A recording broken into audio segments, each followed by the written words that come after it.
Arkansas Republican Senator Tom Cotton joins me now. Senator, first of all, I just want to get your top line reaction to these numbers that we're hearing.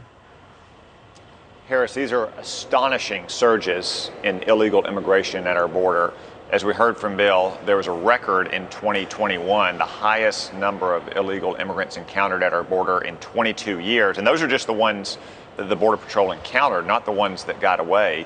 But apparently Joe Biden is not resting on his laurels after setting the record last year. He wants to break his own record in 2022. We might have more than 2 million illegals crossing our border this year. And as you said, Harris, those are not people seeking asylum from persecution. They're coming for one reason. That's because they know that Joe Biden will let them in. That's dangerous for America because many times they're smuggling in drugs as well. There are gang members or other kinds of criminals that are crossing our uncontrolled border. Yeah, I mean, they know that they can mix in with the pack. And we can't catch them all. And without Title 42, I don't know how much COVID testing we're doing anyway.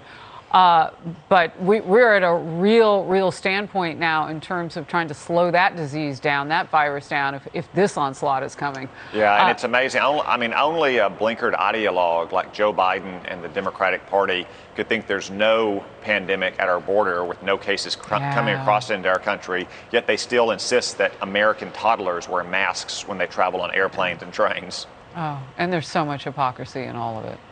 So much. It's what they want politically. All right, speaking of COVID, let's get to this. Dr. Anthony Fauci now warning that people should be prepared for renewed COVID restrictions as we see a new variant emerge and cases on the rise again. Let's watch.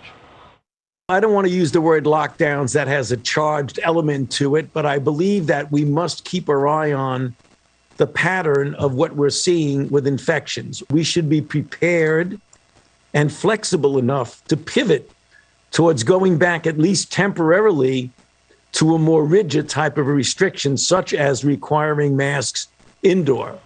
You should be prepared and nimble enough to get to the border and talk about those things. A new national poll finds a majority of Americans do not support a return to masking and social distancing guidance. A whopping 62% say they oppose it. But the party breakdown shows a different story. 62% of Democrats support bringing back those restrictions. Very few Republicans want to see that. Meanwhile, 21 states are now suing the Biden administration over mask mandates on public transportation. Senator Tommy Tuberville with this. The masks that people are wearing in airports and schools, they don't work. They don't help.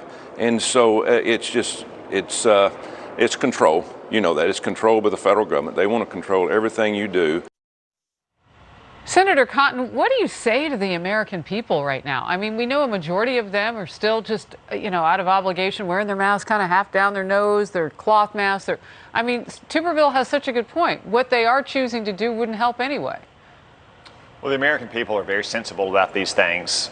They have what I think is the correct risk calculus. They recognize that coronavirus is now going to be endemic in our society, meaning it's always going to be present, and we'll have to deal with it in the same way we deal with the common cold and the flu and other diseases. But we cannot continue to upend our life, or as Tony Fauci says, be prepared for the next surge in which he's going to tell us that we all have to wear masks and stay out of public places and shut down our businesses. Tony Fauci should be prepared to answer questions to the American people about why he lied to Congress and about how his agency funded those labs in Wuhan when Republicans take back Congress this fall, because that's exactly where he's going to be in January. All right, let's move to this. Bank records reportedly show Hunter Biden received $100,000 from a Chinese energy firm not that long ago, 2017. Republican Senators Ron Johnson, Chuck Grassley revealing the financial documents on the Senate floor this week. There is no middleman in this transaction. This is $100,000 from what is effectively an arm of the Communist Chinese government direct to Hunter Biden. To the liberal media and my Democrat colleagues, is this official bank document Russian disinformation? Florida Congressman Matt Gaetz also entered a copy of Hunter's abandoned laptop hard drive into the congressional records. Republicans promise an investigation if they retake the majority. Let's pause there to my team. I want to go back to Senator Cotton. Your reaction.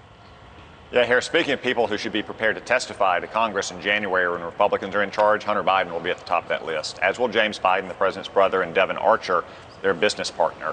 The media and big tech suppressed this story in October of 2020 because they were afraid it would hurt Joe Biden's electoral chances. They now acknowledge it to be true. Those are some other good executives that might want to come in to testify about what they did to call this, as Chuck Grassley just said, Russian disinformation, when in reality it was always clear that it was true from the beginning. Hunter Biden has been feathering the Biden family nest for decades off of his father's public service, and the American people deserve answers about exactly what was happening and, for all we know, what could be happening right now. So, Senator, real quickly before I let you go, because I've made the point many times, the reason why we care about the story is nonpartisan. And as a journalist, you always want to be able to say that you found every way possible to see the facts around vulnerability with the man who leads the nation and arguably the free world. This is a conduit of vulnerability if Hunter Biden is doing what? Well, if he's accepting 6 and 7 and 8-figure payoffs from foreign oligarchs and governments, as he has for years, Harris, for almost as long as Hunter Biden has been a grown adult, he has been trading off of his father's public service, first in the Senate, then as vice president. Do we really think that that bird is going to change his feathers when his father gets the biggest job of all? You could say the same thing for Joe Biden's brother as well. The American people deserve answers to this. Senator Tom Cotton, great state of Arkansas, thank you for being in focus. Thank you.